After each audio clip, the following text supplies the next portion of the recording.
আমার কর্তামশাই বাজারে গেলে যদি বান আর তোড়া মাছ দেখে তাহলে সেইগুলো ছাড়া আর অন্য মাছের দিকে যাবেই না। সেই দিন বান মাছ এনেছে, খুব ভালো খেয়েছে। আজকে আবার তোড়া মাছ নিয়ে এসছে। দেখো, তোড়া মাছটা আমি আলু দিয়ে একটু রসা রসা করব। মাছটা ভালো করে ধুয়ে লবণ হলুদ মাখিয়ে নিয়েছি, আর লবণ দিয়ে ঘষে ঘষে ধুয়ে নিয়েছি। আমি ছালটা ছাড়াতে পারি না। আর আলু ছোটো ছোটো করে কেটে নিয়েছি, টমেটো আর মশলা করা আছে। দেখো সহজ উপায়ে কী করে ফেলবো। মাছগুলো প্রথমে আমি তেলে ভেজে নিচ্ছি। বান মাছ খেতে ভালো লাগে, কিন্তু প্রথম খেতাম না। বিয়ের পর এসে ও ভালো খায় বলে ওটা রান্না করতে করতে এখন আমিও খাওয়া শিখে গেছি। ছেলে আগে খেত না, ছেলেও এখন খায়, বলে ভালোই লাগে বান মাছটা, একদম শুকনো শুকনো করে কষা কষা করে রান্না করলে। আর এটা তোড়া মাছ এনেছে, কেটেই এনেছে বাজার থেকে, কাটতে পারবো না বলে, জ্যান্ত পিছলে যাবে।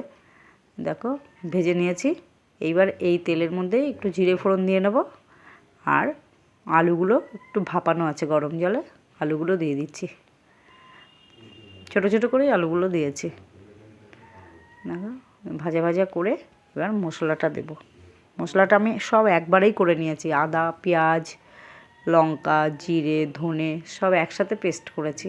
টমেটো দিয়ে দিলাম, অল্প মাছ বলে হাফ টমেটো দিয়েছি, একটার অর্ধেক। দেখো লবণ হলুদ দিয়ে ভালো করে ভেজে নেব। মশলাটাই দেখো দিয়ে দিচ্ছি একবারেই করেছি, ভাগে ভাগে আর করিনি। অত সময়ও নেই, সকালবেলা আমার 9:30টার মধ্যে রান্না কমপ্লিট করতে হয়। দেখো এইবার একটু মশলা ধোয়া জল দিয়ে দেবো, বেশি ঝোল দেবো না, একটু গামাখা করবো। দিয়ে দিলাম। এবার 5-6 মিনিট আমি ঢেকে দেবো। আলুটা ভাপানোই আছে, আরেকটু সেদ্ধ হবে।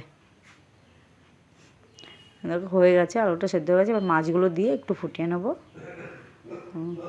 মাছগুলো দিয়ে দিলাম, দিয়ে একটু গরম মশলার গুঁড়ো দেব, দিয়ে এইবার আমি গরম মশলার গুঁড়ো দিয়ে নামিয়ে দেব। রেডি আমাদের তোড়া মাছের আলু দিয়ে রসা। টেস্ট করে দেখলাম একটু ঝোলটা মুখে দিয়ে লবণটা মানে একটু কম হয়েছে, তাই সামান্য পরিমাণে একটু লবণ দিয়ে নিলাম। এই দেখো রেডি হয়ে গেছে আমাদের তোড়া মাছের রসা।